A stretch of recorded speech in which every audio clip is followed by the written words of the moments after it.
નાનો એક રાઉન્ડ છે, બરોબર? અ, હું તમને થોડુંક ટાઇટલ આપીશ. તમારે ગુજરાતી એક્ટ્રેસીસ એ ટાઇટલ પ્રમાણે અસાઇન કરવાના છે. ઓકે?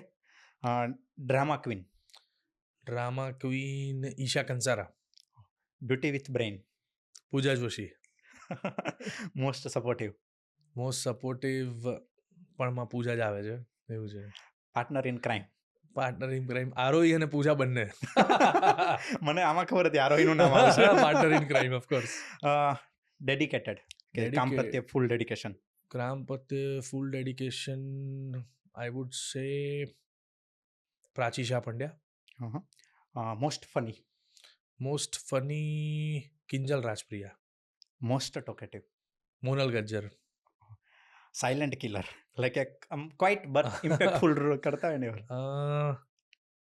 શ્રદ્ધા ડાંગર. હવે એક સિચ્યુએશન કહીશ, બરોબર? એમાં મેલ જે એક્ટર છે એમાંથી કોને તમે ચૂઝ કરશો?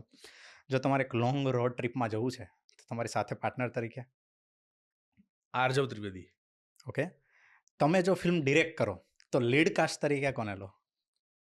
સિદ્ધાર્થ આંધેરા અને ટીકુ તલસાનિયા. ઓહો. 2 હીરો એક્શન ફિલ્મ છે, એક તમે છો તો બીજું કોણ હોય? યશ. યશ. મુંબઈમાં જ આપણે મુંબઈની આટલી બધી વાત કરી, બરાબર? મુંબઈમાં 2 વર્ષ તમારે રહેવાનું છે અને તમારે એક રૂમમેટ જોઈએ છે સાથે. વેરી ડિફિકલ્ટ, પણ મિત્ર મિત્ર, ગુડ રૂમ પાર્ટનર, ગુડ કો એક્ટર, મજા આવે એની જોડે. નહીં ખરેખર. રિલેશનશિપ એડવાઇસ જોતી છે તો કોને બોલાવશો? રિલેશનશિપ એડવાઇસ માટે આરોહી કેન બી ગુડ ઓપ્શન, અને છોકરા તરીકે જોઈએ તો બધા અઘરા જ છે યાર. અડધા લોકો છોકરાઓ રિલેશનશિપ એડવાઇસમાં યાર કોને કોઈ સેટ નથી થતું એમ? કોઈ સેટ થતું નથી, પણ કોઈકનું નામ મારે કાઢવું તો છે. 1 મિનિટ, કોને કહું? માઇકલ. મયુર. કરેક્ટ, એકદમ છે. નેક્સ્ટ થોડો ટફ છે કે જો તમારું કોઈ સિક્રેટ છે અને ખરેખર સિક્રેટ રાખવાનું છે પણ એક વ્યક્તિને કહેવાનું છે, તો એ કોણ હોય? કોઈ નહીં હો. હા, છોકરાઓની ગેંગ બહુ અઘરી છે ભાઈ. મનીષ સણીને હું કહી દઉં, જો સેફ રહેવું હોય ને મારે તો. પણ એક્ટરમાંથી કોઈ નહીં. એક્ટરમાંથી બાપા કોઈ કહેવાય એવું નથી. બધા અંદર ક્યારે ભેગા થઈ જાય છે, ક્યારે છૂટા પડી જાય છે, એ પછી 2-3 પિક્ચરો પછી ખબર પડે છે કે આ તો બોલતા જ નથી. બોલતા જ નથી, આપણી બધી વાત તો એને ખબર છે એવું. એટલે છોકરાઓ બહુ અઘરા છે ભાઈ. ખરેખર મેં તમારો એક બહુ જ જૂનો ઇન્ટરવ્યૂ હશે, મતલબ એ સાંભળ્યો છો કે કંઈક વાંચ્યું હતું કે મને ખબર નથી, પણ છેલ્લો દિવસ રિલીઝ થઈ ત્યાં સુધી તમારું સોશિયલ મીડિયા અકાઉન્ટ જ નહોતું.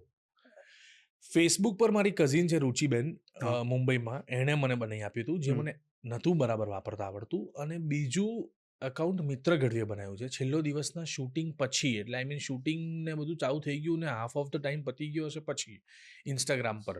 અને ત્યાર તો ઇન્સ્ટાગ્રામ આ લોકો એકદમ પ્રો થઈ ગયા હતા બધા ઇન્સ્ટાગ્રામમાં. મને તો ઇન્સ્ટાગ્રામ જ નથી ખબર. એટલે મેં કીધું યાર હારું આપણે પાછળ પડી ગયા છે, શું જીવનમાં ખબર નહીં પડતી, આટલા બધા લોકો ઇન્સ્ટાગ્રામ કરી રહ્યા છે એવું. પણ મિત્ર ગઢવીએ મારું એકાઉન્ટ બનાવ્યું હતું ને એને જ મારું આ આઈડી બનાવ્યું હતું, મલ્હાર028. અત્યારે જે એકાઉન્ટ છે એ જ એકાઉન્ટ. ઓહો, એટલે છેલ્લો દિવસ પછી બનેલું? છેલ્લો દિવસ પછી જ બન્યું હતું, ઓફકોર્સ. યસ. અને અત્યારે કેટલો ટાઈમ જાય છે સોશિયલ મીડિયામાં? અત્યારે જાય છે યાર, ખાસો ટાઈમ જાય છે. હવે પેલી ટાઈમ લિમિટ મૂકી દીધી છે મેં, 4 કલાકની, 2 કલાકની, અડધો કલાકની એવી. એટલે આમ નોટિફિકેશન આવી બહુ થઈ ગયું, બંધ કરો એમ એવું. પણ હવે બહુ બધું આમાં છે, જેમ કે હું ફૂડના વિડીયોઝ જોતો હોઉં છું, મને એવી રીલ બનાવવી છે, પણ મને કોઈ આવડતું જ નથી કે આમ આવે ખચાક, બીજું આવે આમ ખટાક, આવું બધું આવે છે ને, એને આઈ એન્જોય ધીસ. એટલે મસાલો ચમચીથી નાખે, અવાજ અટંગ. હા, એવું બધું. એટલે એવું થોડું મારે કરવું છે. એટલે લેટ્સ હોપ કે કોઈ શૂટ કરે. ખરેખર આ યુટ્યુબની અંદર છે ને ફૂડના વિડીયો આવે ને એટલે આખા જોવાના, પછી જે વ્લોગમાં ટ્રાવેલ વ્લોગ આવે ને એટલે જો આવી ગયો ફીડમાં તો પછી આખો. અને મને એમ બી એનિમલ લવર છું હું બહુ જ, એટલે મને ડોગ્સના અને મારા ફેવરેટ બ્રીડ્સ હોય એના વિડીયોઝ ને બધું બહુ જોતો હોઉં છું. એટલે નોટ ઓનલી સોશિયલ મીડિયા પર કે ભાઈ ખાલી હિરોઈનો જ જોઈએ કે ખાલી આમ જ કરીએ, પણ બીજું બધું બી જોવાની ખરેખર બહુ મજા આવે છે. ખરેખર પણ આ એવી વસ્તુ છે કે જેનો આપણે કેટલો સાચો યુઝ કરી શકીએ છીએ.